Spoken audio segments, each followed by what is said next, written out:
Marcus's hands trembled as he read the CEO's secret journal revealing the cure for his daughter's terminal illness, a forbidden discovery that would make him either a savior or a criminal. Facing Aveline Langford's icy stare across her mahogany desk the next morning, he knew this confrontation would either save his dying child or destroy the fragments of life they had left. Before we continue, don't forget to subscribe to the channel, like the video, and comment where in the world you're watching from. Let's go. Marcus Reed didn't mean to find it. The leather-bound journal had fallen behind the massive mahogany desk in Aveline Langford's corner office, wedged between the wall and a filing cabinet. If he hadn't been thorough about vacuuming every corner, habit he'd developed over his 3 years as night custodian at Langford Industries, he might never have spotted it. The journal looked expensive, with its embossed initials AL glinting in the dim evening light. Marcus hesitated, dustpan in one hand, journal in the other. He should simply place it on her desk. That would be the professional thing to do, but something made him pause. Maybe it was the hour nearly midnight with the entire 60-floor tower practically deserted. Maybe it was the whispered rumors among the cleaning staff about Aveline Langford's tyrannical management style and the mysterious deaths of 3 research subjects in the company's pharmaceutical division last month. Or maybe it was simply that Marcus needed a miracle, and miracles didn't come to men who followed all the rules. His 7-year-old daughter Lily was dying. Neurosynaptic decay syndrome, a rare degenerative disease that was systematically destroying her nervous system. The tremors had started 6 months ago.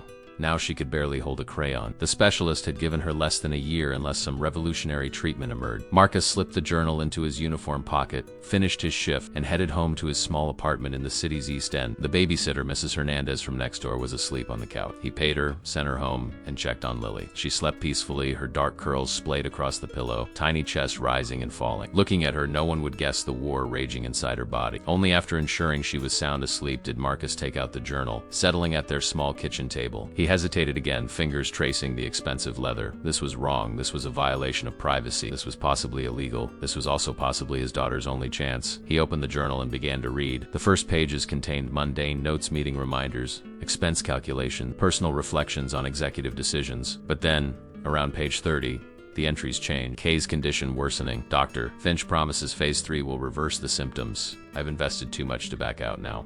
The board remains unaware. Marcus's heart stuttered. Kay? Kellen Langford? Everyone knew about Aveline's brother, the reclusive genius who had disappeared from public view 3 years ago. Rumor claimed he was traveling the world. Other gossip suggested a nervous breakdown. He read on, flipping pages with increasing urgency. Project Phoenix showing promising results in rodent trials. The regenerative neural pathway DR Finch discovered could revolutionize treatment for degenerative disorders. Kellen could be the first human success story. The risk is justified. Marcus's hands began to shake. Degenerative disorder, like neurosynaptic decay syndrome. The entries grew more troubling as he continued reading. Ethical constraints are holding us back, moving the project offshore. The Singapore facility will operate under different regulatory standards. I've established a shell corporation to manage financing. The board would never approve these methods, but they'll celebrate the results. And then, the entry that stopped his heart entirely. Breakthrough. Subject 7's neural regeneration rate has exceeded projections. Complete reversal of NDS symptoms within 6 weeks of treatment. Side effects minimal and manageable. Dr. Finch wants to publish, but I've refused. This remains proprietary until we secure the patents. Kellen begins treatment tomorrow. NDS, neurosynaptic decay syndrome, the very disease killing his daughter. Marcus read until dawn broke,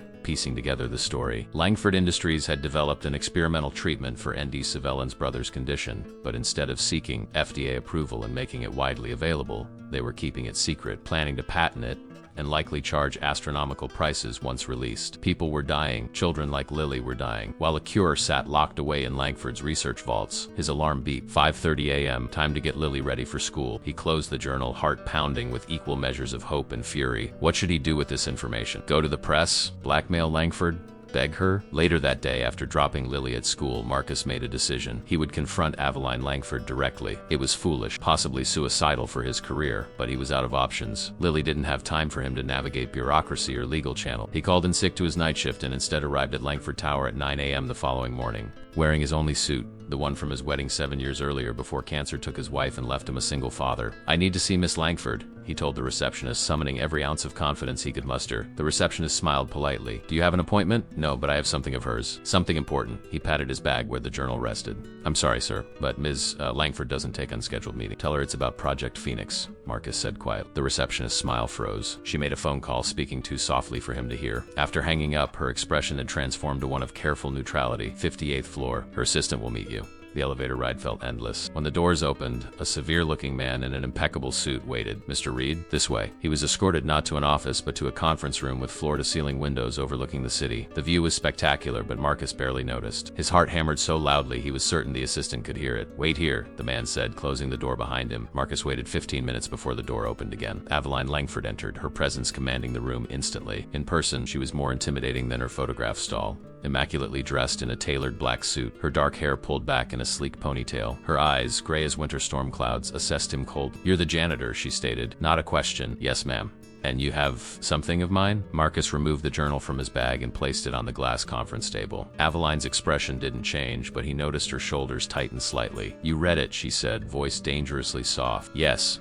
That's grounds for immediate termination and possibly prosecution for corporate espionage." Marcus met her gaze steadily. "My daughter has NDS. She's 7 years old. According to your doctors, she has less than a year to live." Something flickered across Aveline's face. Surprise, perhaps even a hint of compassion before her expression hardened again. "So this is blackmail?" "No." Marcus shook his head. "This is a father begging for his daughter's life." He reached into his wallet and extracted a photo of Lily, sliding it across the table. "Her name is Lily. She loves drawing and wants to be a veterinarian. 6 months ago, she could run and play like any child. Now she can barely hold a spoon." Aveline glanced at the photo but didn't touch it. "What exactly do you want, Mr. Reed?" "I want my daughter to have access to the treatment you've developed, the one that's working on your brother." Aveline's eyes narrowed. "You have no idea what you're talking about. The treatment is experimental, dangerous, and successful." Marcus interrupted. "Subject 7 showed complete reversal of symptoms within 6 weeks. The side effects were minimal and manageable." "Your words, not mine." Aveline's face paled slightly. She walked to the window, looking out at the city below. "If you go public with this," she said quietly, "years of research could be compromised. Regulatory hurdles would delay treatment for everyone, including your daughter." "I don't want to go public," Marcus said. "I just want to save Lily." She turned to face him again, her expression unreadable. "And if I refuse?" Marcus had asked himself this question all night. What would he do if she refused?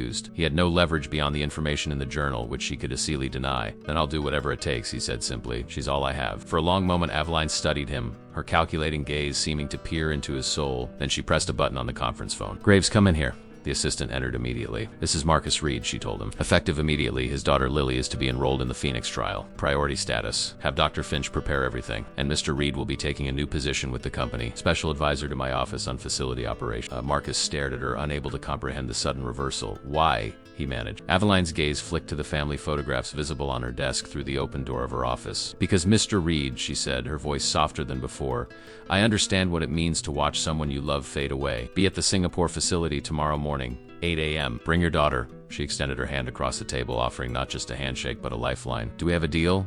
The following morning found Marcus and Lily on a private jet bound for Singapore. Events moving so quickly he barely had time to process them. When he'd picked Lily up from school yesterday and told her they were taking a special trip to see doctors who might be able to help her, she'd asked only one question: "Will it make my hands stop shaking?" "I hope so, sweetheart," he'd answered, fighting back tears. "I really hope so." Single quotes. Now she slept peacefully in the luxurious leather seat beside him, her small body wrapped in a cashmere blanket provided by the flight attendant. Across the aisle, Aveline Langford worked on her laptop, occasionally speaking in hushed tones to Graves, who seemed to function as both assistant and bodyguard. Marcus still couldn't believe it. Yesterday he'd been a night janitor with mounting medical bills and dwindling hope. Today he was flying on a private jet with one of the world's most powerful CEOs, heading toward a treatment that might save his daughter's life. "Miss Reed," Aveline said, closing her laptop. "We should discuss the terms of our arrangement more thoroughly." She moved to sit opposite him, her gray eyes studying him with that same unnerving intensity. "You understand this isn't charity," she continued. "Your position as special advisor is real. I expect you to earn your substantial new salary." "I understand," Marcus replied, though he had no idea what being a special advisor on facility operations actually entailed. "Good, because while Lily receives treatment, you'll be helping us solve a problem." She lowered her voice. "A serious security breach in our research division." Marcus tensed. "I'm not qualified for security work." "You're precisely qualified," Aveline countered. "Found my journal. You connected dots that shouldn't have been connectable. You moved through my building for 3 years without anyone really seeing you." She leaned closer. "Custodial staff are invisible, Mr. Reed. You go everywhere, see everything, yet no one notices you. That's an incredible advantage. You want me to spy on your employees? I want you to help me identify who's been leaking confidential research data to our competitor." Her expression darkened. 3 test subjects died last month, not because the treatment failed, but because someone tampered with their dosages. Marcus glanced at Lily, fear clutching his heart. "And you still want my daughter in this program?" "She'll be safer than anyone," Aveline assured him. "I'm personally overseeing her treatment protocol, and Dr. Finch will administer every dose himself. But Mr. Reed, Aveline's tone was clipped. If I wanted to harm your daughter, I wouldn't have flown you halfway around the world. I'd have simply fired you and buried the project deeper. The logic was sound if cold. Still, something nagged at him. Why me? He asked. You could hire professional investigators. A ghost of a smile crossed her face. Because you had the courage to walk into my office and confront me directly. Because you care more about your daughter's life than your own safety. And because, Mr. Reed, you now have as much to lose as I do if Project Phoenix fails. Before he could respond, Lily stirred beside him. Daddy, where are we? She mumbled, rubbing her eyes. Still on the plane, honey. Go back to sleep. I'm thirsty. Aveline signaled the flight attendant, who promptly brought a glass of water with a straw. To Marcus's surprise, Aveline herself took it and held it steady as Lily drank, compensating for the girl's trembling hands. Thank you, Lily said shyly. You're welcome, Aveline replied, her voice softer than Marcus had heard before. I'm Ems Langford. Your father works for me now. Are you the doctor who's going to fix my shaking? No, but I know the doctor who will. Aveline hesitated, then added, my brother had the same problem as you. Lily's eyes widened. Really? Did he get better? Something flickered across Aveline's face, pain perhaps, or uncertainty. He's getting better, just like you will. Lily nodded solemnly. Daddy says I have to be brave for the medicine to work. Your father's right, Aveline said, her eyes meeting Marcus's over Lily's head. Sometimes bravery is the most important medicine of all. The remainder of the flight passed in relative silence. When they landed, a sleek black car transported them directly to a gleaming research facility nestled among lush tropical greenery. The complex was smaller than Marcus had imagined, but clearly state-of-the-art. With multiple security checkpoints and discreet armed guards, Dr. Finch was waiting for them in a pristine lobby, a tall, slender man with silver hair and piercing blue eyes behind rimless glasses. His smile seemed practiced, professional, but didn't reach his eyes as he greeted Aveline with deference. Miss Langford, welcome back. This must be our new participant. He bent slightly to Lily's level, his clinical gaze assessing her. Hello there, young lady. Lily, suddenly shy, pressed against Marcus's leg. Dr. Finch is the brilliant mind behind Project Phoenix, Aveline explained to Marcus. He'll be overseeing Lily's treatment personally. We should begin immediately, Finch said, straightening. I've prepared the preliminary workup and first treatment protocol. With your permission, Ms. Langford, proceed, she nodded. Mr. Reed will accompany his daughter throughout. Of course, Finch replied smoothly, though Marcus caught a flicker of annoyance. And perhaps afterward you'd like to visit your brother? He's shown remarkable improvement this week. Later, Aveline said, first get Lily settled. The next hours were a blur of medical examinations, blood draws, and explanations too technical for Marcus to fully comprehend. He stayed by Lily's side, amazed at her resilience as she endured each procedure without complaint. By evening, she was installed in a cheerful room that looked more like an upscale hotel suite than a hospital, complete with colorful artwork and a tablet loaded with games and movies. The first treatment will be administered tomorrow morning, Doctor, Finch explained. The protocol involves 3 injections per week for the first month, then a reassessment. Side effects? Marcus asked. Mild fatigue, possibly some disorientation, Finch replied. Nothing concerning. After Dr. Finch left, a nurse helped Lily settle in for the night. Once his daughter was asleep, Marcus stepped into the hallway to find Aveline waiting. Walk with me, she said. It wasn't a request. She led him through a maze of corridors to a secure wing accessible only with her keycard. They stopped at a large observation window looking into what appeared to be a comfortable apartment. A man sat in a recliner inside reading a book. He looked remarkably like Aveline, same dark hair and strong features, though his face was gaunt, his body thin. My brother Kellen, Aveline said quietly. 6 months ago, he couldn't turn the pages of that book. He couldn't speak in complete sentences. He was dying. Marcus watched as Kellen turned a page, his movements fluid and natural. The treatment works, he whispered, hope swelling in his chest. Yes, Aveline confirmed, but someone doesn't want it to succeed. She turned to face him, her expression grave. Tomorrow, while Lily receives her first treatment, you begin your real job. Graves will provide you with credentials identifying you as a facilities inspector. You'll have access to the entire complex. I need you to observe, listen, report anything unusual directly to me. What am I looking for? Inconsistencies. Staff accessing areas outside their clearance. Unusual communications. Trust your instincts, Mr. Reed. They've served you well so far. Marcus nodded slowly. And if I find something, then we'll know who's willing to sacrifice children like Lily for profit or corporate sabotage. Her voice hardened, and I will destroy them. Later that night, lying on a cot beside Lily's bed, Marcus stared at the ceiling, overwhelmed by the day's events. The stakes had suddenly become much higher than he'd anticipated. He wasn't just fighting for Lily's treatment. He was now embroiled in corporate espionage, possibly even murder. Yet watching Lily sleep peacefully, hope returning to her face for the first time in months, he knew he had no choice. Whatever game Aveline Langford was playing, Whatever her true motives might be, she was offering his daughter a chance at life. Tomorrow, Lily would receive her first treatment, and Marcus would begin hunting for a traitor in a world he barely understood. As he finally drifted towards sleep, his last conscious thought was of Aveline's face as she'd looked at her brother, a glimpse behind her steely exterior to something unexpectedly human, something that made him wonder if perhaps her motives weren't entirely cold and calculating after all. The first injection glowed an unnatural blue in the syringe. Marcus held Lily's hand as Dr. Finch administered it, the needle sliding into her arm with practiced precision. She winced but didn't cry. "There we go, doctor," Finch said, placing a colorful bandage over the injection site. "Brave girl. You'll start feeling better very soon." "How soon?" Lily asked, her voice small but hopeful. Dr. Finch exchanged a glance with Marcus before answering. "We should see initial improvements within days, but the full effects take time. Be patient after the procedure." A nurse took Lily to a therapy room where other children, all participants in various clinical trials, gathered for supervised activities. Marcus watched through a window as his daughter hesitantly joined a small group building with magnetic blocks. Her hands still trembling, but her expression brightening as a boy with similar symptoms showed her how to compensate for the tremors. "Murrah," Reed Graves appeared at his shoulder, startling him. The man moved like a ghost. "Your credentials." He handed Marcus an ID badge with the Langford Industries logo and the title. "Senior Facilities Inspector."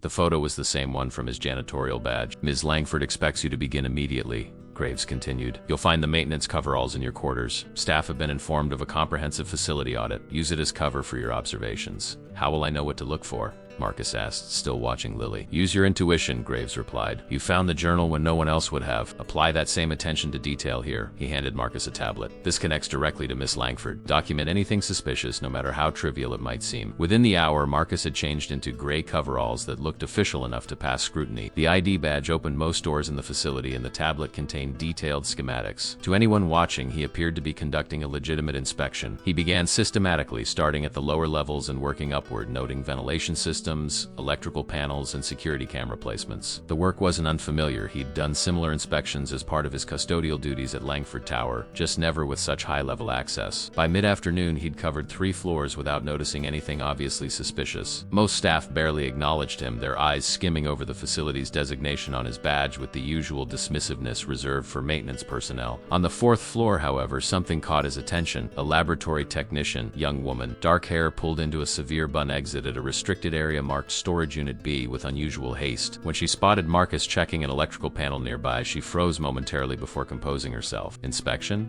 she asked, her tone casual but her posture tense. Marcus nodded. "Comprehensive facility audit. Nothing to worry about, of course." She smiled tightly. "Though you should have clearance before entering any lab." "Contamination protocols." "I'm not entering labs," Marcus replied, gesturing to the panel. "Just checking infrastructure." "Right," she hesitated. "I'm Dr. Chun. If you need access to any research areas, please coordinate through me."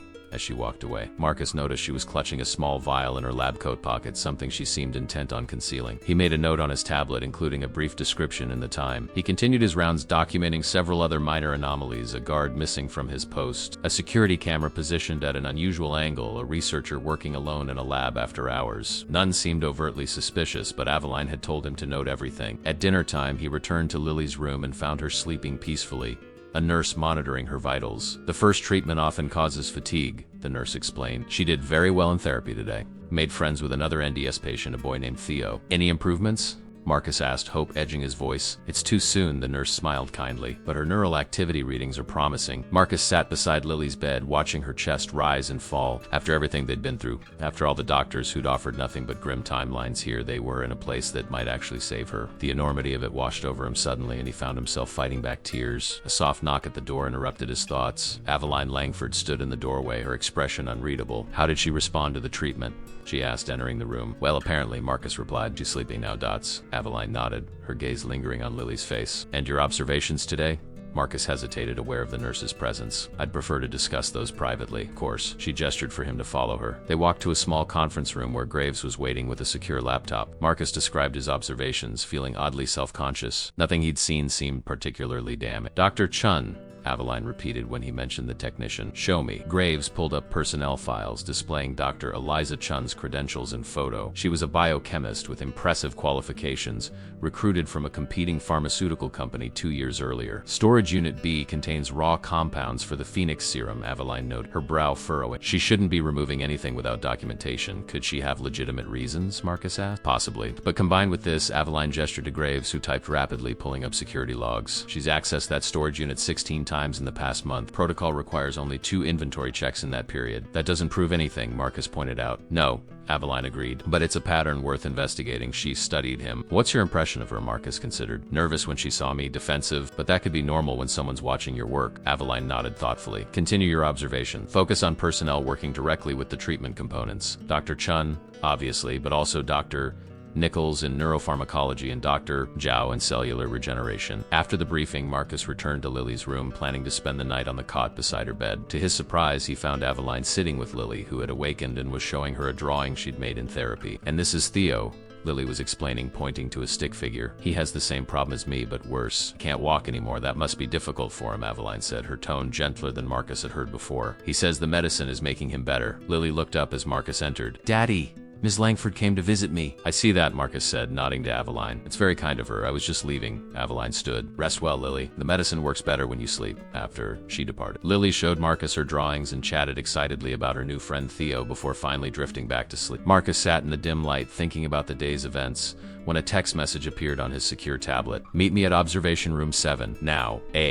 Marcus hesitated, glancing at Lily. But a night nurse had just begun her shift and assured him she would call immediately if Lily woke. Following the map on his tablet, he made his way to a secluded wing of the facility. Observation room 7 was dimly lit, dominated by a large one-way glass window looking into what appeared to be a private patient suite. Aveline stood alone, watching the occupant, a young man, perhaps 20, sitting in a wheelchair and staring vacantly at a television screen. Subject 7, Aveline said without turning. The first successful NDS reversal case. Marcus approached the window, studying the young man. He doesn't look ... Well, no.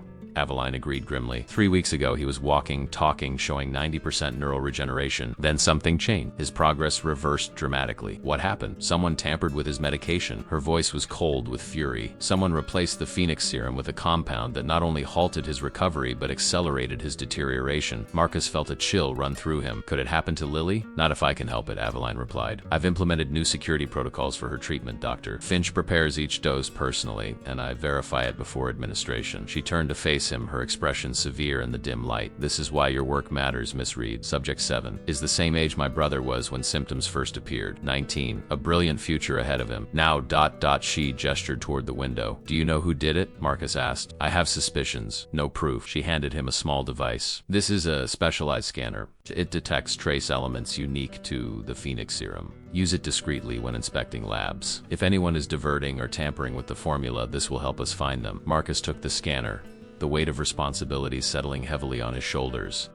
And when we find them, Aveline's eyes were cold. Then I'll make an example of him. As Marcus returned to Lily's room, his mind raced with new questions. What had he gotten himself into? Was Aveline telling him everything? The stakes were clearly higher than he'd initially understood. Lives were being deliberately destroyed. Back in Lily's room, he watched his daughter sleeping peacefully, her small chest rising and falling. Whatever dangers lurked in this facility, whatever game Aveline Langford was playing, one thing remained crystal clear. Lily deserved her chance at recovery, and he would do whatever it took to ensure she got it, even if that meant becoming a spy in a world where he was dangerously out of his depth. 3 days into Lily's treatment, Marcus noticed the first sign of improvement. She was coloring with Theo in the children's activity room when her crayon suddenly stilled in her hand. She stared at it in wonder. Daddy, look, she called when she saw Marcus at the observation window. She held up her hand, extending her fingers.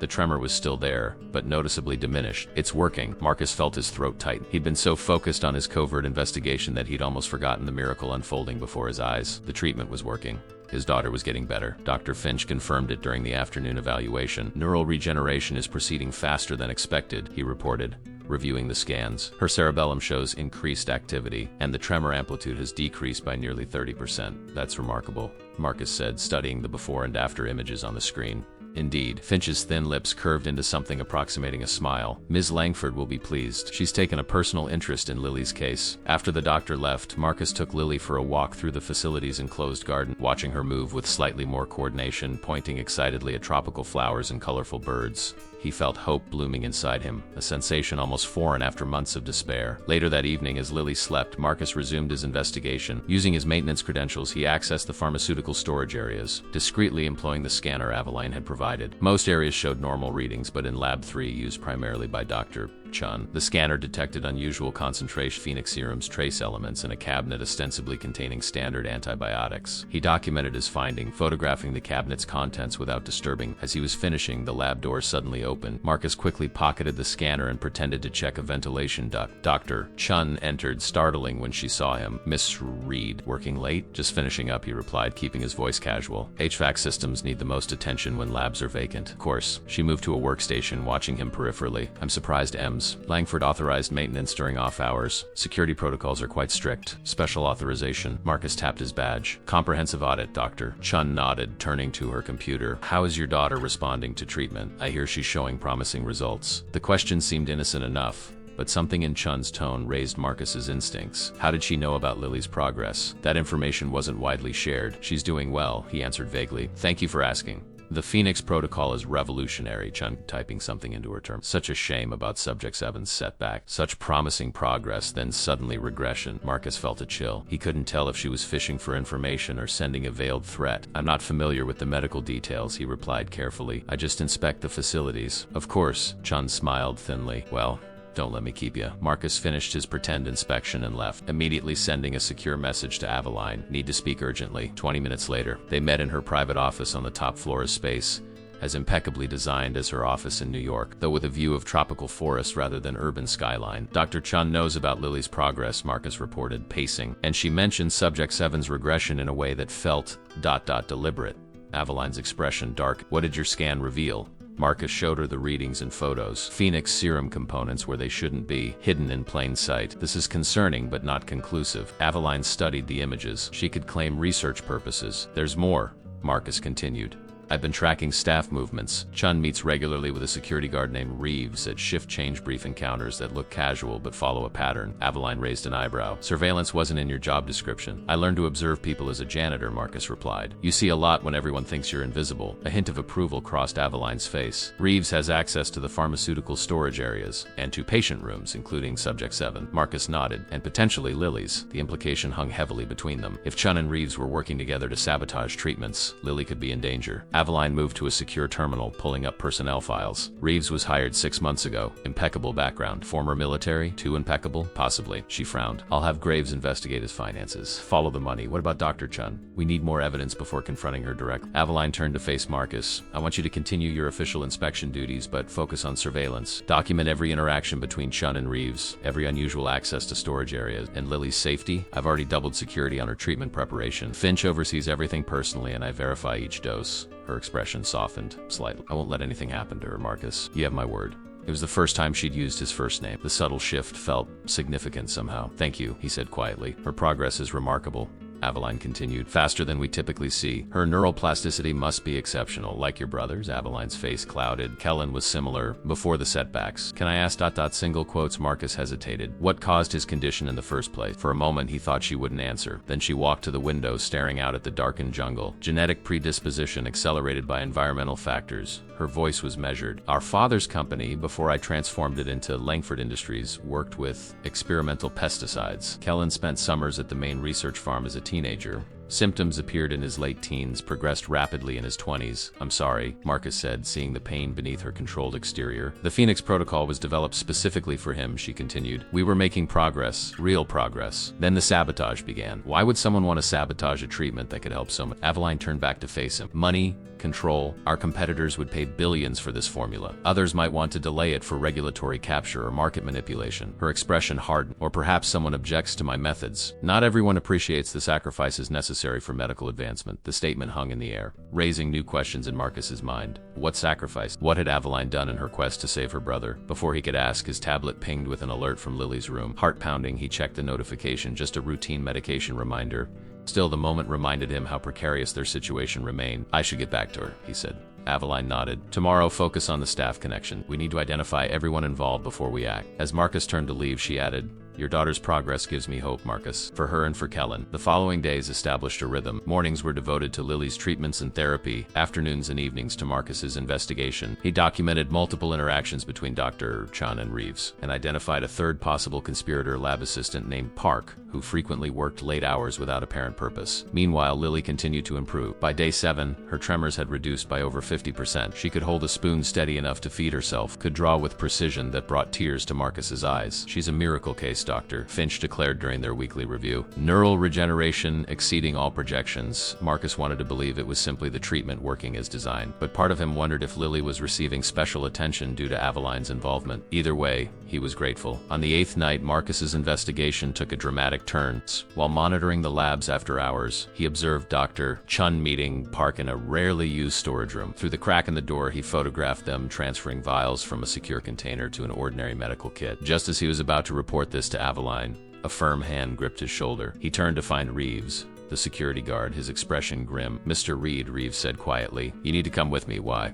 Marcus asked, trying to appear casual while slipping his tablet into his pocket. "Ms. Langford wants to see you," Reeves replied, immediately. Something in the man's tone triggered Marcus's internal alarms. This didn't feel right. "Let me check on Lily first," Marcus said, attempting to move toward the residential wing. Reeves's grip tightened. "No time. She's fine. This is urgent." Left with little choice, Marcus allowed himself to be escorted through a service corridor he hadn't explored before. They descended in an elevator to a sublevel not shown on his facility maps. "Where are we going?" Marcus demanded, anxiety building. "Special Research Division," Reeves answered tersely. "Ms. Langford is waiting." The elevator opened onto a dimly lit corridor that felt older than the rest of the facility. The air smelled different, antiseptic with an underlying mustiness. No windows, fewer cameras. This area hadn't been part of the audit Marcus had been conducting. Reeves led him to an unmarked door at the end of the hall and swiped his access card. Inside, he instructed. Marcus hesitated, every instinct screaming danger. "I'll wait for Ems. Langford here." Reeves's expression hardened. His hand moved toward his waistband, where Marcus realized with a jolt of fear a weapon was holstered. "Inside," Reeves repeated. Now, Marcus's mind raced, calculating options. If he refused to enter, Reeves might use force. If he complied, he could be walking into a trap. His daughter's life depended on his next decision. He stepped through the doorway. The room was larger than expected, clinically lit and filled with medical equipment. 3 examination tables dominated the center, surrounded by monitoring devices. Along one wall, glass-fronted refrigeration units contained rows of labeled vials. But what froze Marcus's blood was the sight at the far end of the room, Dr. Chun standing over an unconscious patient preparing an injection. The patient was Theo, Lily's friend from therapy. "What are you doing?" Marcus demanded, his voice echoing in the sterile space. Dr. Chun looked up, startled but not panicked. Murky Reed, you're early."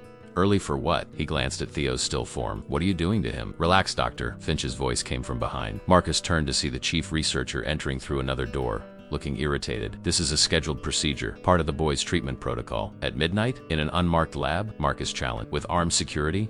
"Doctor?" Finch exchanged glances with Chun. "Mr. Reed, you misunderstand the situation. This is a secured research area. Reeves escorts all authorized personnel." "Then why isn't it on the facility maps? Why the secrecy?" "Proprietary research requires discretion," Finch replied smoothly. "Miss Langford insists on compartmentalization." Marcus stepped toward Theo. "What's in that injection?" "A standard component of the Phoenix Protocol," Chun answered. "We administer certain elements separately for precise dosing." "Then you won't mind if Ems Langford verifies that," Marcus said, reaching for his tablet. "I'll contact her now." "That won't be necessary, Doctor." Finch's tone hardened. "Ms. Langford is fully aware of our procedures." "Then she won't mind confirming it," Marcus insisted, backing toward the door. Reeves moved to block his exit. "I'm afraid we can't let you leave just yet, Mr. Reed." The standoff was broken by the last voice Marcus expected to hear. "What's happening here?" Aveline Langford stood in the doorway, Graves at her shoulder like a shadow. Relief washed over Marcus, quickly followed by confusion. Had she known about this hidden lab all along? Dr. Finch recovered first. "Ems Langford. We were just administering Theo Miller's supplementary treatment. At midnight? Without documentation?" Aveline's voice was ice. Her eyes swept the room, lingering on the unusual equipment. "This area was decommissioned last year. Explain yourselves." Finch's confident facade cracked slightly. "We needed additional space for specialized applications of the protocol." "Applications I'd never authorized," Aveline countered. She turned to Marcus. "What did you see?" Before he could answer, Dr. Chun moved suddenly, pressing a button on a nearby console. Alarm klaxons blared throughout the facility, emergency lights bathing the room in pulsing red. "Containment breach in sublevel C," an automated voice announced, initiating lockdown procedures. Chaos erupted. Reeves drew his weapon, but Graves was faster, delivering a precise strike that sent the guard crumpling to the floor. Dr. Chun lunged for a nearby cabinet, but Aveline intercepted her. grasping her wrist with surprising strength. "Graves, secure Finch," Aveline ordered. Marcus checked the boy. Marcus rushed to Theo's side, checking his vitals. "He's stable but sedated." "What exactly were you planning to inject him?" Aveline demanded, forcing Chun's hand flat against the examination tape. "The standard formula," Chun insisted. Asked Finch. "But doctor..." Finch had backed against the wall, his composure completely shattered. "It was Chun's idea," he blurted. "The modified formula. I just provided access, you coward," Chun spat. "It was your research." The facility-wide alarms continued to wail. Graves, having secured Finch, checked his tablet. Security protocols activated. "All patients are being moved to safe rooms, including Lily," he added, glancing at Marcus. "What modified formula?" Aveline demanded, her grip on Chun tightening. Before Chun could answer, the door burst open and 4 armed security officers rushed in, weapons raised. "Stand down," Aveline commanded. "Security breach contained. Detain Dr. Chun and Dr. Finch." As the guards took custody of the 2 researchers, Aveline turned to Marcus. "We need to move. This area will be locked down for decontamination." They exited the hidden lab, Graves leading the way through emergency corridors, while the facility's automatic systems continued announcing containment protocols. They reached a secure elevator that brought them to Aveline's office level. Once inside her office with the door sealed, Aveline finally spoke. "I owe you an explanation." "Several," Marcus corrected, his adrenaline giving way to anger. "Starting with why my daughter's doctor was conducting secret midnight experiments." Aveline moved to her desk, activating a holographic display. 3 months ago, we detected anomalies in treatment outcomes. Some patients improved rapidly while others regressed despite identical protocols. "Like Subject 7, Marcus said. "Yes, my investigation was inconclusive, so I brought in someone I knew I could trust. Someone with unique observational skills and absolute motivation to uncover the truth." "Me," Marcus realized. "You needed an outsider." "I needed someone they wouldn't suspect," Aveline confirmed. "Someone invisible to them, but observant enough to see what I couldn't." "And you couldn't just tell me that from the beginning?" "Your reactions needed to be genuine. If they suspected you were working directly for me, they would have been more careful." Marcus paced the office, processing this revelation. "What were they doing to Theo?" Aveline's expression darkened. "Based on what we've uncovered, they were testing modified versions of the Phoenix protocol versions that accelerated neural regeneration at the cost of long-term stability." "Why?" "Money," she said simply. "A faster-acting treatment would be more marketable, even if the effects didn't last. They could sell courses of treatment rather than cures." In Subject 7, a test case for their modified formula. When he began showing adverse effects, they attempted to correct with another experimental variant. The implication struck Marcus like a physical blow. Was Lily receiving the real treatment or their modified version? "The genuine protocol," Aveline assured him. "I personally verified every dose. That's why her progress has been steady rather than dramatically accelerated." Marcus slumped into a chair, overwhelmed. "So what happens now?" "Now we deal with the conspirators and secure the facility," Aveline replied. "Graves has already initiated background checks on all staff. We'll identify everyone involved." She paused, studying him. "I want to show you something." Aveline led Marcus to a concealed panel in her office wall. It slid open to reveal a hidden safe. From it, she extracted a familiar leather-bound journal, not the one Marcus had found, but one nearly identical. "My brother's journal," she explained, placing it on the desk. "The formula for the Phoenix protocol didn't come from Dr. Finch, it came from Kellen. Your brother created the treatment for his own condition? Before the disease affected his cognitive functions," she nodded. "He is brilliant, a genuine prodigy in neurochemistry. When he was diagnosed, he began researching a cure. The journal contains his original formulations. And Finch took credit," Marcus guessed. "Finch refined the delivery mechanism, but the core breakthrough was Kellen's." She opened the journal, revealing pages of complex chemical formulas and neural pathway diagrams. "When Kellen became too ill to continue, I brought in Finch to complete the work." "Why keep this secret?" Aveline's expression hardened. "Because pharmaceutical companies don't develop cures," M.R. Reed. "They develop treatments, ongoing, profitable regimens. A one-time cure for a neurological disorder, even a rare one, threatens billions in potential profits." The truth dawned on Marcus.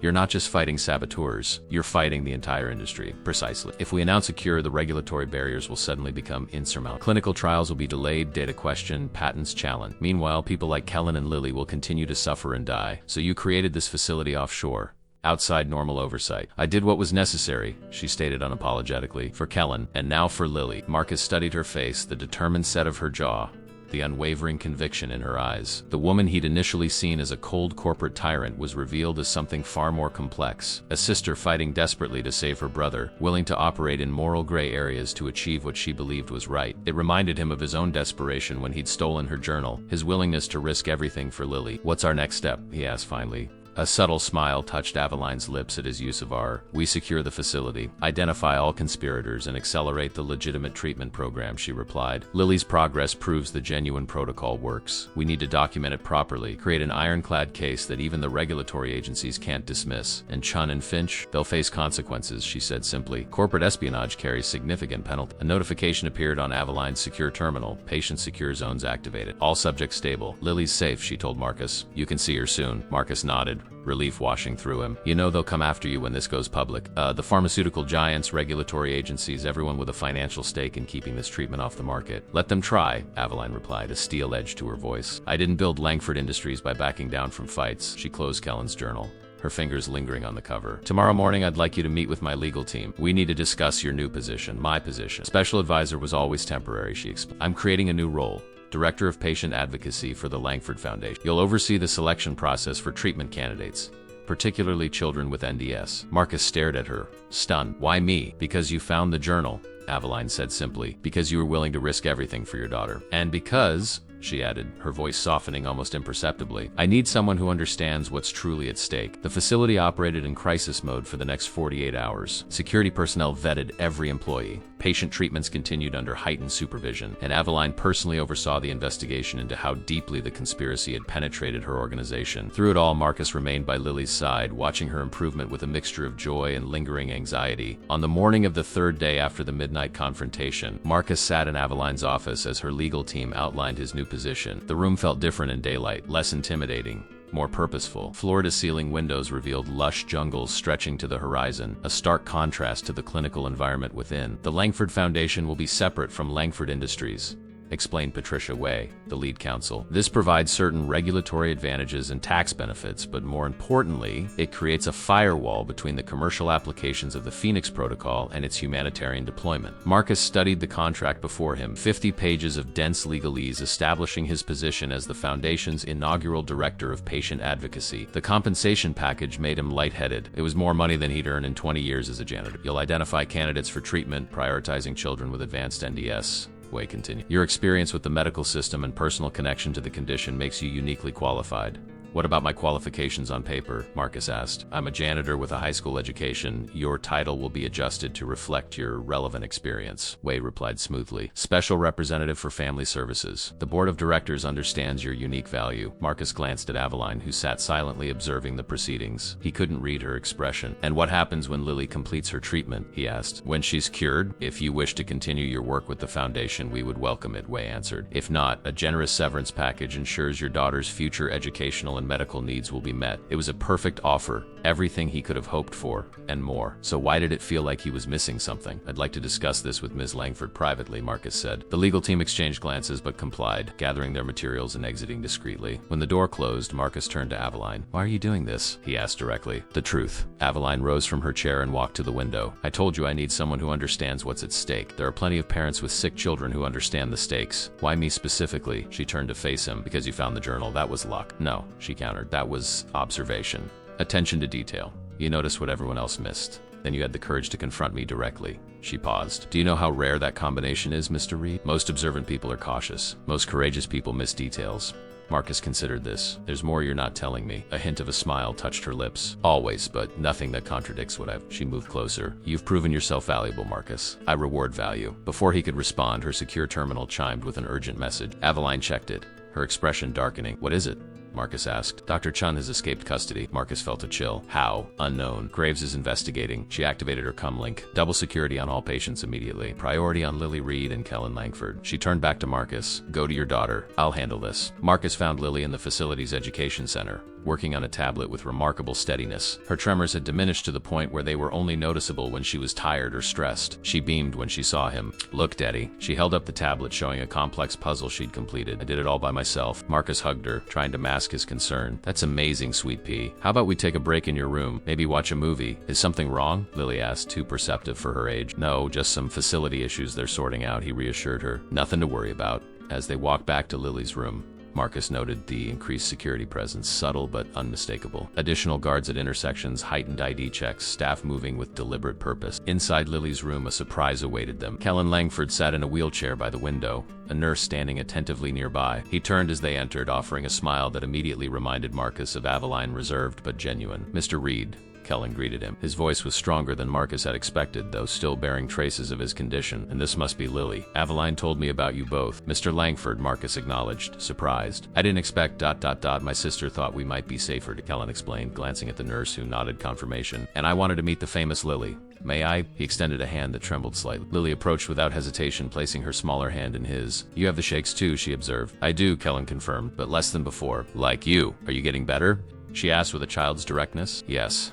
Slowly but surely." He smiled. "I hear you're improving faster than I did, Doctor. Finch says I'm special," Lily said proudly. A shadow crossed Kellen's face at the mention of Finch. "You certainly are, but not for the reasons he might have told you." As Lily settled in to watch a movie, Kellen gestured for Marcus to join him near the window. "My sister doesn't trust us," he said quietly. "The fact that you're still here says a great..." "I'm still trying to understand her," Marcus admitted. "Few people do," Kellen replied. "She built walls around herself when our parents died. Then my illness... Single quotes." He shook his head. "The burden she's carried alone is immense." "The treatment was your formula," Marcus said. "Told me. The concept was mine. The implementation... Single quotes." Kellen's expression darkened. "Finch took liberties. Aveline didn't know the extent of it until you arrived." Marcus glanced at Lily, who was happily absorbed in her movie. "What aren't you telling me about the treatment?" Kellen studied him carefully before answering. "The pure formula works, but slowly. Corporate interests want faster results, more dramatic effects, marketable miracles, at the expense of long-term stability," Marcus guessed. "Precisely. Finch was being pressured by outside investors. When Aveline refused to compromise, they found more... amenable researchers within the program, like Chun, and others we haven't yet identified." Kellen's gaze drifted to Lily. "Your daughter's treatment is pure. I can assure you of that. Aveline wouldn't risk her recovery." Before Marcus could ask more questions, his tablet alerted him to an incoming secure message from Aveline. "Need to see you. My office. Urgent. I have to go," he told Kellen. "Will you... We'll be fine," Kellen assured him, nodding toward the two armed guards now positioned outside the door. "The nurse is former military, and I'm not as helpless as I appear." Marcus hurried to Aveline's office, finding her standing over her desk reviewing security footage with Graves. Her expression was grim. "Jun had help," she said without preamble. "External and internal. We've identified 3 more compromised staff members."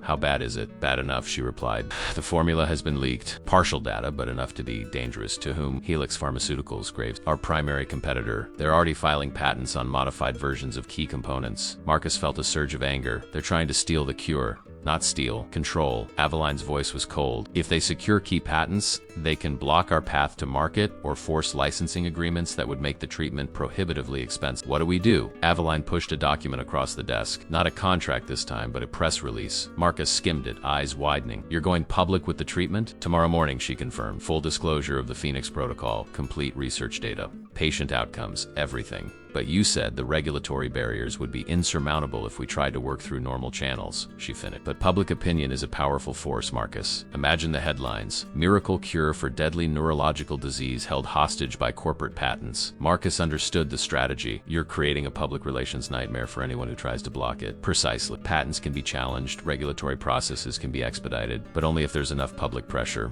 She met his gaze directly. "It's a gamble, but our best option now that secrecy has been compromised. What do you need from me?" Aveline slid another document forward. "Your story, your testimony. A father who found hope for his dying daughter. The human face of what's at stake." The document was a personal statement, expertly crafted to highlight Marcus's journey from night janitor to desperate father to advocate for NDS patients. "This would mean going public," Marcus said. "No more anonymity." "Yes," Aveline acknowledged. "You and Lily would become very visible. There are risks in that, but also protection. Too many eyes watching for anyone to act against you directly." Marcus thought of the life they'd left behind, the small apartment, the mounting medical bills, the dwindling hope. He thought of Lily's improved coordination, her brightening future. "I'll do it," he said. "Not just for Lily, but for all the other children." Something shifted in Aveline's expression. Respect, perhaps, or recognition. She extended her hand across the desk, much as she had the day he'd confronted her with her journal. "Then let's change the world, Mr. Reed." As they shook hands, Marcus realized they had crossed a threshold. No longer employer and employee, not quite friends, but allies in a battle with stakes higher than he'd ever imagined. The night before the announcement, Marcus couldn't sleep. He sat beside Lily's bed watching her peaceful slumber, marveling at how far they'd come in such a short time. 2 weeks ago, he'd been mopping floors at midnight, despairing over his daughter's deteriorating condition. Now he was preparing to stand before the world's media alongside one of the most powerful women in the business world. His phone vibrated with a message from Aveline. Final review of statement. My office. 30 minutes. Marcus found her still working at 2 a.m., surrounded by holographic displays showing news feeds, stock projections, and legal briefings. Graves stood nearby, looking remarkably alert despite the hour. Tomorrow will change everything, Aveline said without looking up. Our competitors are already mobilizing. 3 emergency board meetings at Helix Pharmaceuticals in the past 6 hours. They know what's coming. They suspect. Corporate espionage works both ways. She gestured to a chair. Your statement needs final approval before distribution. Marcus reviewed the document on the tablet she handed him. It was a polished version of his story. The desperate janitor who discovered hope for his dying daughter, now partnering with Langford Industries to ensure all children with NDS had access to life-saving treatment. It's accurate, he acknowledged, but sanitized. It's strategic, Aveline corrected. We're controlling the narrative by leaving out how I stole your journal, how you essentially blackmailed me into spying for you. A hint of amusement crossed her face. Would you prefer we include those details? I'd prefer the truth, Marcus said. People respond to authenticity. Aveline studied him for a moment. Draft your version. No guarantees I'll approve it, but I'm interested in your perspective. For the next hour, Marcus crafted his statement while Aveline continued her preparations. He wrote from the heart. The terror of watching Lily's decline, the moral compromise of taking the journal, the desperate confrontation in her office, the journey from adversaries to allies. When he finished, he handed the tablet to Aveline. She read in silence, her expression unreadable. This portrays me as initially cold and calculating, she observed. It could damage shareholder confidence. It also shows your humanity, Marcus Count, your dedication to your brother, your willingness to recognize value even in someone who challenged you. Aveline considered this. People do love a redemption arc, don't they? It's not about crafting a story. It's about acknowledging the complex reality. She handed the tablet to Graves. Run the PR analysis on this version. As Graves worked, Aveline poured 2 glasses of water and offered one to Marcus. You continue to surprise me, Mr. Reed. How so? Most people in your position would be content with what they've gained treatment for their child. Financial security, professional advancement. Yet you seem determined to push for more. Truth isn't more, Marcus said. It's fundamental. In an ideal world, perhaps. She sipped her water. In mine, truth is a commodity to be managed like any other asset. Is that why you kept Kellen's contribution to the Phoenix Protocol secret? To manage the truth? Her expression hardened. I kept it secret to protect him. The pharmaceutical industry has destroyed more brilliant minds than you can imagine. They would have discredited him, buried his work, then stolen it once he was gone. Before Marcus could respond, Graves returned with the analysis. Surprisingly positive projections, he reported. The authenticity quotient outweighs the negative corporate perception. It humanizes both Ms. Langford and the company. Counterintuitive, Aveline mused, but interesting. She turned to Marcus. Very well, Mr. Reed. We'll use your version with minor legal adjustments. Thank you, Marcus said, genuinely surprised she'd yielded. Don't thank me yet. Her tone grew serious. Once we release this, there's no going back. Your life will never be the same. Are you prepared for that? Is anyone ever truly prepared for their life to change completely, he asked. The ghost of a smile touched her lips. A fair point. The press conference was scheduled for 10 a.m. at Langford Industries regional headquarters in Singapore. By 9 a.m., the building was surrounded by media vans, and inside, a small army of PR representatives, legal advisors, and security personnel coordinated final preparation. Marcus and Lily were secluded in a private room adjacent to the main conference hall. She wore a new dress purchased specifically for the occasion, her hair neatly styled. For the first time in months, she looked like a normal, healthy 7-year-old. Are we going to be on TV, Daddy? She asked, fidgeting with excitement rather than tremors. Yes, sweet pea. Remember what we practiced? Lily nodded solemnly. I just talk about how I feel better now. And if I get scared, I can hold your hand. That's right. Marcus straightened his tie, another new purchase.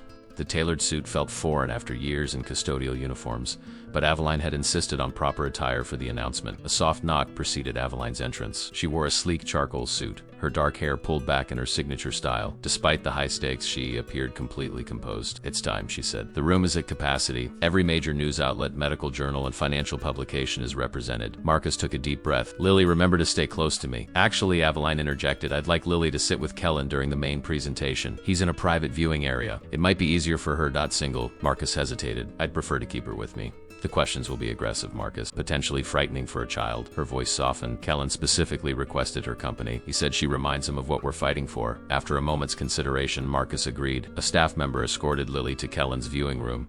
And then it was time. The press conference began with Aveline delivering a meticulously crafted opening statement announcing the Phoenix Protocol breakthrough, supported by video testimonials from leading neurologists who had reviewed the data overnight. She outlined the treatment's potential to revolutionize care for NDS patients worldwide and Langford Industries' commitment to making it accessible. Then came the bombshell. Effective immediately, Aveline declared. Langford Industries is releasing all patents and proprietary research related to the Phoenix Protocol into the public domain. This treatment belongs to humanity, not to shareholders. A shocked murmur rippled through the assembled press. Marcus, seated beside her at the presentation table, was as surprised as anyone. This hadn't been in the briefing material. We will establish the Langford Foundation, she continued, with an initial endowment of $2 billion to ensure implementation and access worldwide. To lead this effort, I'm appointing Mr. Marcus Reed as Director of Patient Advocacy. She gestured to Marcus and cameras swiveled toward him. Mr. Reed's journey epitomizes why this announcement matters, Aveline said. Not as a corporate milestone, but as a human triumph. Marcus approached the microphone, heart pounding. The sea of faces before him blurred as he focused on the prepared statement, his version, the honest one. 2 weeks ago, he began, I was a night janitor at Langford Tower in New York. My daughter Lily was dying from neurosynaptic decay syndrome. Today I'm here because I found something I wasn't supposed to find, and because Langford recognized that a father's desperation could be more valuable than corporate protocol. The room fell silent as Marcus recounted his story, finding the journal, confronting Aveline, the unexpected alliance that formed. He spoke of Lily's remarkable recovery and the moral imperative to ensure all children with NDS had the same opportunity. The Phoenix Protocol works, he concluded, not as a treatment requiring endless courses of medication, but as a cure.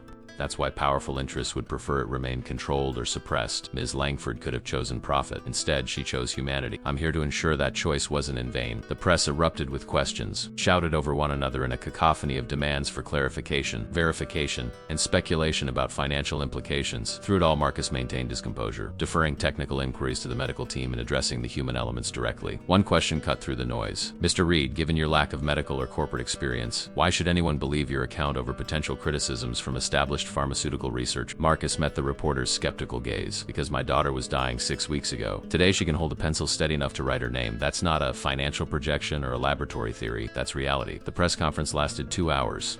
By its conclusion, Langford Industries stock had plunged 18%. 3 competing pharmaceutical companies had issued emergency statements questioning the safety and efficacy of the Phoenix Protocol, and #PhoenixCure was trending globally. As they exited the stage, Aveline squeezed Marcus's arm. Well done, she said quietly. You didn't tell me you were releasing the patents, he replied, still processing the implications. Some decisions are made in the moment. Her expression was unreadable. Come, there's more work to do. They retreated to a secure conference room where Graves waited with real-time media analysis. Screens displayed news coverage from around the world, some outlets heralding a medical breakthrough, others suggesting corporate desperation or scientific recklessness. The narrative is splitting along predictable lines, Graves reported. Medical community cautiously optimistic, financial analysts predicting disaster, patient advocacy groups mobilizing support. And Helix? Aveline asked. Their CEO is holding an emergency press conference in 1 hour. Preliminary statement questions the ethics of our testing protocol. Marcus frowned. They're going to attack the research validity? Standard playbook, Aveline explained. Question the methodology.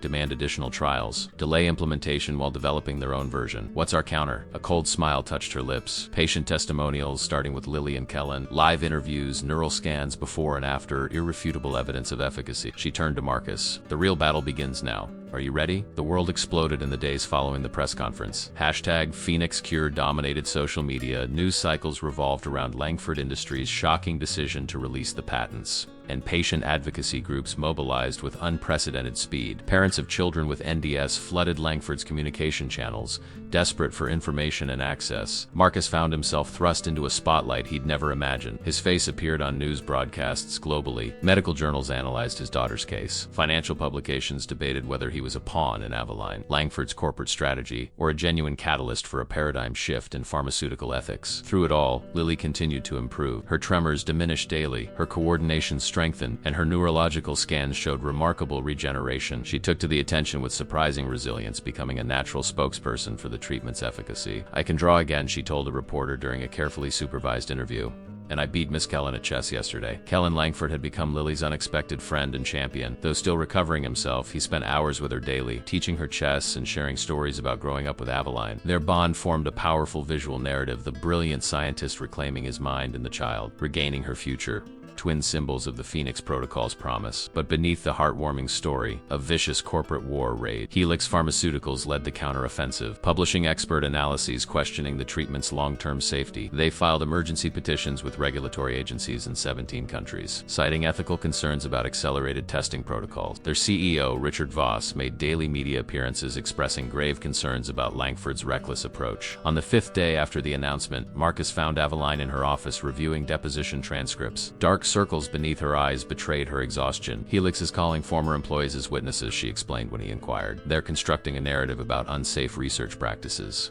Can they actually block the treatment? They can delay implementation, which amounts to the same thing for patients running out of time. Single quotes, she rubbed her temples. We need to accelerate deployment while fighting the legal battles. How? By establishing treatment centers in countries with more progressive regulatory frameworks. Starting tomorrow, we're flying 40 NDS patients and their families to our Singapore facility. Marcus was stunned by the scale of her response. You're bringing patients here? Here and to new centers in Sweden, Costa Rica, and New Zealand. She slid a tablet across her desk. These are the initial cases prioritized by severity and age. I need you to review and approve the list. The tablet displayed profiles of children with NDS from around the world, medical histories, progression rates, family circumstance. Marcus scrolled through faces of children like Lily, each with their own story, their own desperate parents. This feels like playing God, he said quietly, choosing who gets treated first. Welcome to my world, Aveline replied without sentiment. Every decision impacts lives. The trick is making the best choices with the information available. Marcus studied the profiles carefully. Some of these families can't afford international travel or extended stays abroad. The foundation covers all expenses, she assured him. Transportation,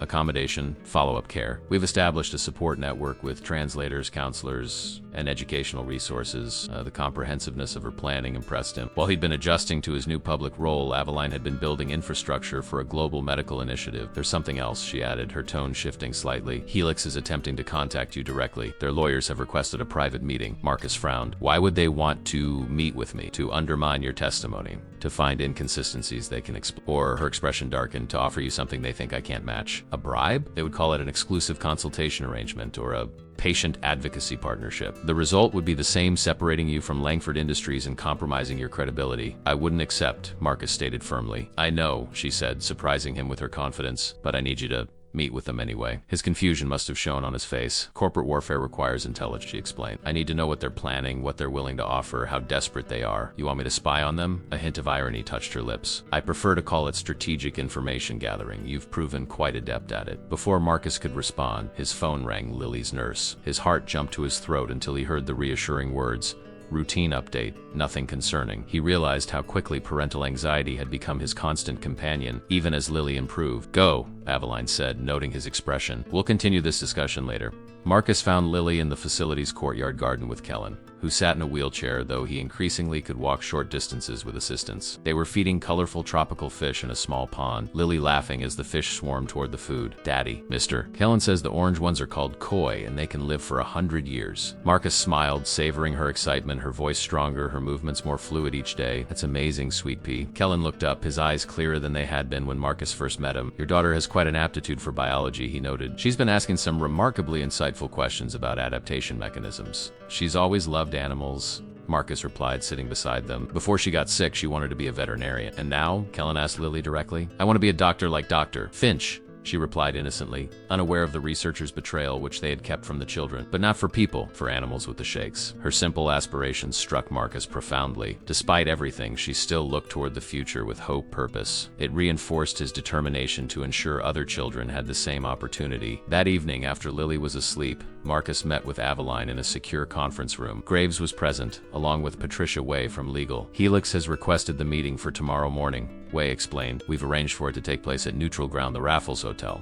We've swept the location for surveillance devices. What exactly do you want me to do? Marcus asked. Listen, Aveline replied simply. Appear receptive but non-committal. The longer you keep them talking, the more they'll reveal. And if they offer something substantive, a better position, More money? Accept nothing during the meeting, Wei advised. Express interest but insist on time to consider any proposal. Graves handed Marcus a small device that resembled a stylish pen. This will record the conversation securely. Keep it in your jacket pocket. Marcus turned the pen in his fingers. The reality of corporate espionage suddenly concrete. This feels like crossing another line. Every line was crossed when Chun and Finch tampered with patients' treatments, Aveline said firmly, when they put profit above lives. We're simply gathering information to protect vulnerable children. Her framing made sense, yet something still bothered. If I do this, if I help you outmaneuver Helix, what happens next? Does another corporation take their place as the opposition? Does this war ever end? Aveline leaned forward, her expression intense. That's precisely why releasing the patents matters. Once the Phoenix Protocol is established in multiple countries, once hundreds of patients show verifiable improvement, the momentum becomes unstoppable. Helix knows this. That's why they're fighting so aggressively now, in this window before widespread implementation. Her logic was compelling, but Marcus sensed she wasn't telling him everything. Before he could press further, Wei interjected with logistical details for the meeting. By the time they finished, it was past midnight. As the meeting concluded, Aveline asked Marcus to remain behind. When they were alone, her typically composed demeanor showed subtle cracks. The slight slump of her shoulders, the tightness around her eyes. There's something else you should know before tomorrow, she said, her voice softer than usual. Richard Voss, Helix's CEO, isn't just a corporate rival. He was my mentor early in my career. And briefly, more than that, you were involved with him, Marcus asked, surprised by the personal revelation. 20 years ago, she confirmed. Before I took over Langford Industries from my father, before I understood what the pharmaceutical industry truly prioritizes. Does that history matter now? It matters because he knows me, or believes he does. He'll try to use that knowledge against us through you. Marcus considered this new information. Will he attempt to discredit you personally? Almost certainly, she replied with cold certainty. Character assassination is standard procedure in these battles. They'll claim I'm unstable, obsessed with my brother's condition, willing to compromise safety protocols. Are any of those claims true? He asked directly. Instead of answering immediately, Aveline walked to the window overlooking the moonlit research complex. What would you do to save Lily? She asked finally. Where exactly is your moral line? The question resonated deeply. Marcus had stolen Aveline's journal, confronted her directly, agreed to spy for her all to save his daughter. I don't know anymore, he admitted honestly. I've already crossed lines I never thought I would. Aveline turned back to face him, a sad smile touching her lips. Then perhaps you understand me better than you realize. In that moment, Marcus saw beyond the corporate titan to the woman beneath, driven by the same desperate love that motivated his own action. The realization created an unexpected connection between them, a recognition of shared humanity despite their vastly different worlds. I'll get what you need from Helix, he promised. Not just for the corporate strategy, but for Lily and Kellen. For all of them. Single quotes, Aveline nodded, the ghost of vulnerability vanishing as quickly as it had appeared. Get some rest, Marcus. Tomorrow will be challenging. As he left her office, Marcus wondered if he had glimpsed the real Aveline Langford, or simply another carefully calculated revelation designed to secure his loyalty. Perhaps it was both. The Raffles Hotel stood as an elegant colonial bastion amid Singapore's ultramodern skyline, its white facade and palm-lined entrance offering an atmosphere of discreet luxury. Marcus adjusted his tie, still an unfamiliar sensation, as he entered the private meeting room Helix Pharmaceuticals had reserved. The recording device disguised as a pen felt heavy in his jacket pocket. Richard Voss was not what Marcus had expected. Instead of the cold corporate shark he'd imagined, Helix's CEO was a charismatic man in his 60s with silver hair and an easy smile. He rose to greet Marcus with practiced warmth. Mr. Reed, Voss said, extending his hand. Thank you for agreeing to meet. I've been following your story with great interest. Two other men were present. Julian Meyer, Helix's chief legal officer, and Dr. Alan Brandt, their head of neuroscience research. Both regarded Marcus with the careful assessment of predators evaluating potential prey. I'm curious why Helix wants to meet with me, Marcus stated, taking the offered seat. Directness. I appreciate that. Single quotes, Voss smiled. Let me reciprocate. We believe you're being used, Mr. Reed, manipulated by Aveline Langford for corporate theater. Marcus kept his expression neutral. My daughter is getting better. That's not theater, and we're genuinely pleased for her, Voss replied smoothly. But one child's improvement doesn't validate an experimental treatment for global deployment. Proper protocols exist for a reason. Those protocols would take years, Marcus countered. Years most NDS patients don't have. Dr. Brandt leaned forward. Reed, are you aware of the Phoenix Protocol's failure rate? The patients who experience severe neurological deterioration after initial improvement? The question caught Marcus off guard. You mean cases like Subject 7? Those were the result of tampering by researchers who've since been removed. Is that what she told you? Meyer, the lawyer, asked with practiced skepticism. Convenient to blame rogue researchers rather than acknowledge fundamental flaws in the treatment. We have the evidence. You have what Aveline Langford has chosen to show you.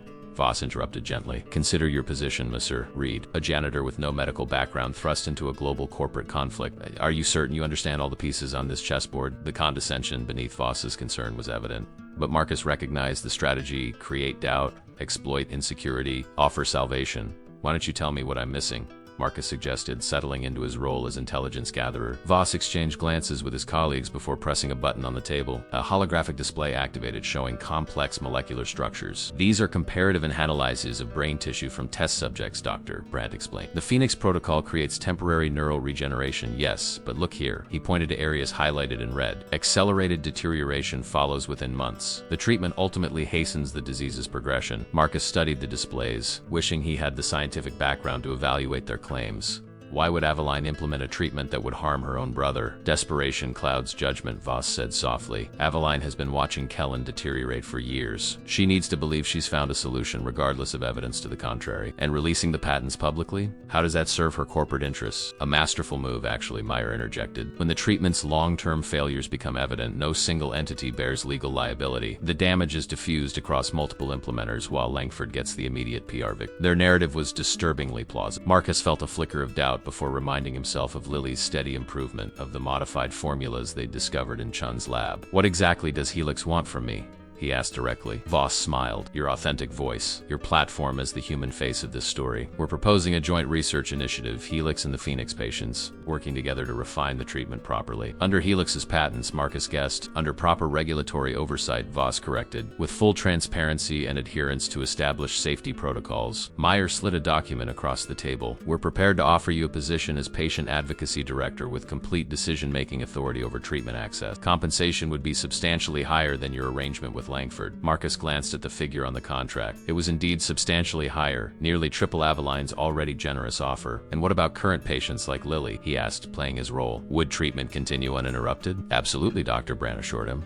In fact, we would enhance the monitoring and support systems around all current patients. We're not villains, Mr. Reed, Voss said, his tone sincere. We share the same goal: effective, safe treatment for NDS patients. We simply believe proper procedures matter. As the meeting continued, Marcus gathered valuable intelligence. Helix had identified 26 countries where they could potentially block implementation of the Phoenix protocol through regulatory challenges. They were preparing a comprehensive media campaign questioning Langford's research ethics. Most alarmingly, they were developing a modified version of the treatment based on the leaked formula, which they planned to patent and position as the safe alternative to Langford's approach. After 2 hours of careful conversation, Marcus left with the contract for review and a scheduled follow-up meeting. The moment he was safely in the car Graves had waiting, he removed the recording pen. Did you get what you needed? He asked. Every word, Graves confirmed, checking the device. Psst. Langford is waiting. Back at the facility, Aveline listened to the recording in her office, her expression darkening as Voss's accusations played out. When it finished, she remained silent for a long moment. Well? Marcus finally prompted. Their scientific claims are fabricated, she stated flatly. The molecular structures they showed you were manipulated. Note how they never offered you copies for independent analysis. Can you prove that? Already done, she replied, tapping her tablet. Our team analyzed the visible fragments from your recording. The deterioration patterns they highlighted don't exist in actual Phoenix protocol patients. Why would they risk such an obvious lie? Because most people don't have the expertise to identify it, Aveline explained. And by the time independent verification occurs, public opinion would already be influenced. Marcus processed this. They're trying to create enough doubt to justify regulatory intervention. Precisely. She stood and walked to the window. This is how the game is played, Marcus. Not with facts, but with carefully constructed narratives that exploit fears and uncertainties. Something in her tone bothered him. You almost sound like you admire their strategy. She turned back to face him. I recognize its effectiveness. I trained under Richard Voss, remember? I learned corporate warfare from a master. Her expression hardened. The difference is what we're fighting for. Helix wants market control. I want children like Lily to live. The mention of his daughter refocused Marcus. Voss suggested the treatment might show early improvements but lead to accelerated deterioration later. Is there any truth to that? None, Aveline said firmly. The modified formula Chun and Finch were testing showed that pattern, but the original protocol Kellen's formula has demonstrated stable regeneration in every properly administered case, including Kellen himself. A flash of something pain perhaps crossed her face. My brother's case is ...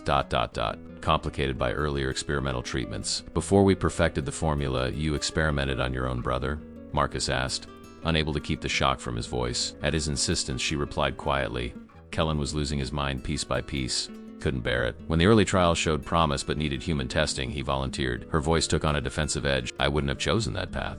but it was his decision to make. The revelation shifted Marcus's understanding of their relationship, not just a sister protecting her brother, but partners in a desperate scientific gamble. "What's our next move?" he asked after a moment. "We accelerate implementation," she replied. "The first international patients arrive tomorrow, 40 children from 12 countries. Their testimonials and medical data will be our strongest counter to Helix's campaign. And my meeting with Voss? Accept their second meeting," she instructed. "Express concerns about their claims, but remain open to discussion. The longer they believe you might defect, the more information they'll reveal." As Marcus prepared to leave, Aveline called him back. "There's something else you should know," she said, her tone unusually hesitant. "Something I've kept from you." She retrieved a tablet from her desk and handed it to him. On the screen was a medical file, not Lily's or Kellen's, but a child Marcus didn't recognize. "This is Eliza Chun's daughter," Aveline explained. "Diagnosed with NDS 9 months ago." Marcus stared at the file in shock. "Dr. Chun has a daughter with the same condition? That's why Helix was able to turn her. They promised her daughter priority access to their improved version of the treatment, but she was sabotaging the real treatment," Marcus said, trying to comprehend the contradiction. "She was making it less effective. She believed their lies," Aveline said simply. "That the accelerated version was superior despite the risks. That short-term results justified any means. The revelation cast Dr. Chun's betrayal in a new light, not simple corporate espionage, but a mother's desperate gamble not unlike his own." "Where's her daughter now?" Marcus asked. "In a Helix private facility in Switzerland." Aveline's expression was unreadable. "Receiving their modified treatment.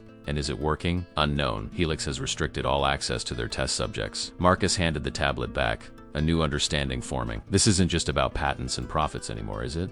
It's about which approach to treatment prevailed. Your cautious, stable protocol versus their accelerated, riskier version. It always has been," Aveline confirmed, "and the stakes are children's lives." As Marcus left her office, he realized the corporate war had taken on a new dimension. It wasn't just Langford versus Helix, but competing visions of medical ethics, patient safety versus speed to market, careful progress versus dramatic results, and somehow a former janitor had become a key player in determining which vision would shape the future of medicine. 3 months after the Singapore press conference, Marcus stood at the window of what had once been Aveline Langford's corner office in Langford Tower. The New York skyline stretched before him, glittering in the winter sunlight. The same view she had commanded when he'd first confronted her, clutching her journal and desperate for his daughter's life. Now the office was his, at least temporarily. As director of patient advocacy for the Langford Foundation, he'd been given the space while the foundation's permanent headquarters was under construction. The irony wasn't lost on him. The night janitor now occupied the executive. His reflection in the glass showed a man transformed, confident posture.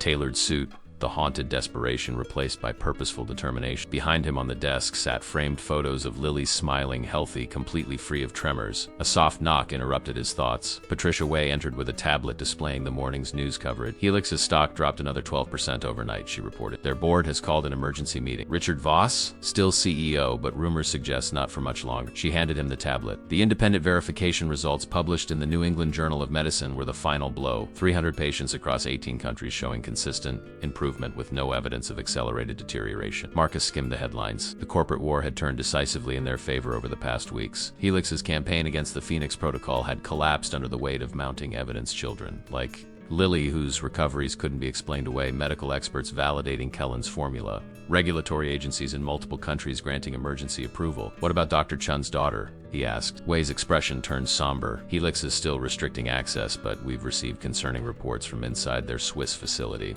The modified formula isn't performing as they claim." Marcus felt a pang of sympathy for Chun despite her betrayal. Another parent who'd gambled everything for their child but bet on the wrong approach. "We should reach out again," he decided. "Offer to include her daughter in our standard protocol. EMS. Langford already has," Way replied. "The offer was delivered yesterday. Of course she had." Aveline's capacity for strategic thinking never ceased to amaze him. She'd understand that bringing Chun's daughter into their program would not only potentially save the child's life, but also deliver another devastating blow to Helix's credibility. "Speaking of Miss Langford," Way continued, "her flight landed an hour ago. She's on her way here with her brother." The news sent an unexpected flutter through Marcus's chest. Aveline had been in Singapore overseeing the expansion of the research facility for the past 3 weeks. Longest they'd been apart since this journey began. "And Lily?" he asked. "Already in the conference room with Kellen. They're setting up the chessboard." Way smiled. She insisted on challenging him to a rematch. Marcus thanked her and headed to the conference room, the same one where he'd first sat across from Aveline. her cool gaze assessing him as a threat or an opportunity. Now it was filled with the sound of his daughter's laughter as she arranged chess pieces with steady hands. "Daddy," Lily called when she spotted him. "Mr. Kellen taught me a new opening. He says it's very sneaky, the Sicilian defense," Kellen clarified from his chair. He no longer needed the wheelchair except on particularly taxing days. "Your daughter has a natural aptitude for strategic thinking. Wonder where she gets that from," Marcus replied with a smile. Kellen's recovery, while slower than Lily's, had been remarkable. The brilliant mind that had conceived the Phoenix Protocol was gradually re-emerging from the fog of his condition. He'd begun reviewing research data, offering refinements to his original formula, mentoring promising young scientists at the Foundation. "Ms. Langford is coming," Lily announced excitedly. "She promised to bring me something from Singapore. A book on marine biology," Kellen stage whispered. "She consulted me on the selection. Very comprehensive for a beginner." Marcus smiled at their conspiratorial exchange. The bond between Lily and the Langford siblings had deepened over the months.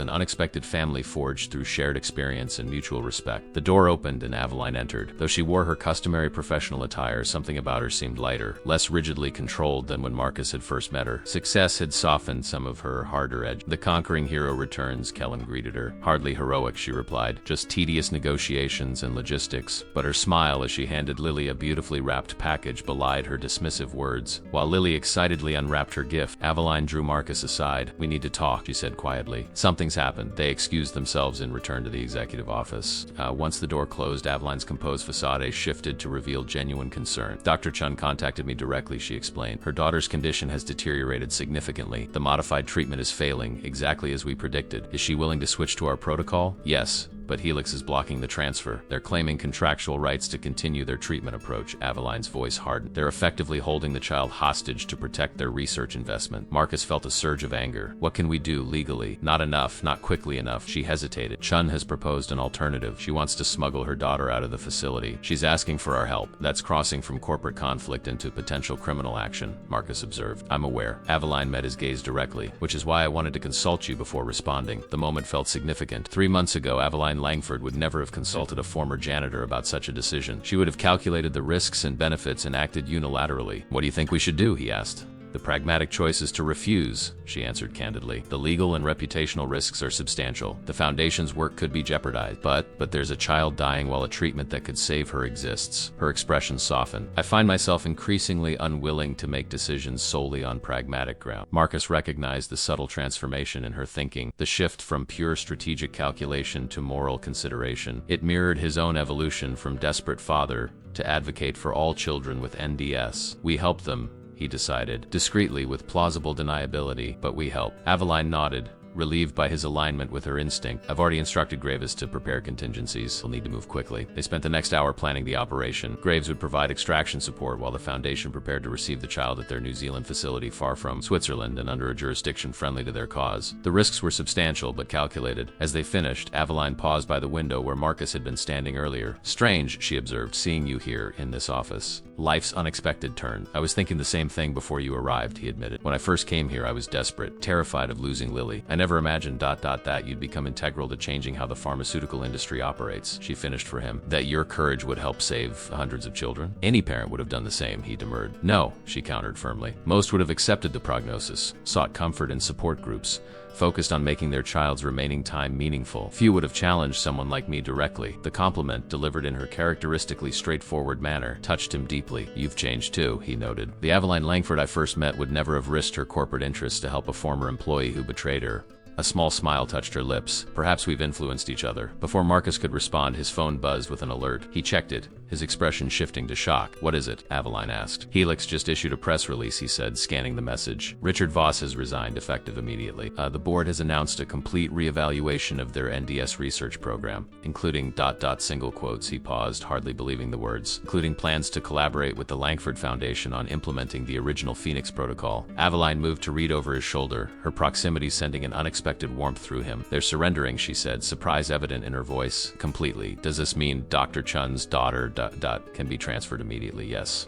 Aveline was already reaching for her phone. "I need to call Graves, redirect our efforts." As she made the call, Marcus processed the implications. The corporate war was over. The Phoenix Protocol would become the global standard for NDS treatment. Lily's future and the futures of thousands of children like her was secure. When Aveline finished her call, she turned back to him with uncharacteristic emotion showing on her face. "We did it," she said simply. The "we" resonated between them, acknowledging the journey from adversaries to partners, the unlikely alliance that had changed both their lives and the landscape of medical treatment. "What happens now?" Marcus asked. "Now we build," she replied. "The foundation becomes our focus, expanding treatment access, supporting families, funding research into other neurological conditions. Our focus?" he repeated, catching the subtle shift in language. Aveline met his gaze directly. "I'm stepping down as CEO of Langford Industries to co-direct the foundation with you. The board approved it this morning." The announcement stunned him. "Why would you leave the company you built?" "Because I've discovered something more meaningful than corporate success." Her expression softened in a way he'd rarely seen. "Kellen is recovering. Children like Lily have futures again. This work, our work, matters in a way nothing else in my life has." In that moment, standing in the office where their story had begun, Marcus recognized that they had both come full circle. The desperate janitor and the powerful CEO had transformed each other, finding common purpose in the most unexpected alliance. "Partners then?" he asked, extending his hand. Aveline took it, her grip firm and certain. "Partners." The handshake lingered, acknowledging the complex bond they'd formed, built on desperation and calculation, tempered by shared purpose, and now evolving into something neither could have anticipated when a janitor found a CEO's secret journal and changed both their worlds forever.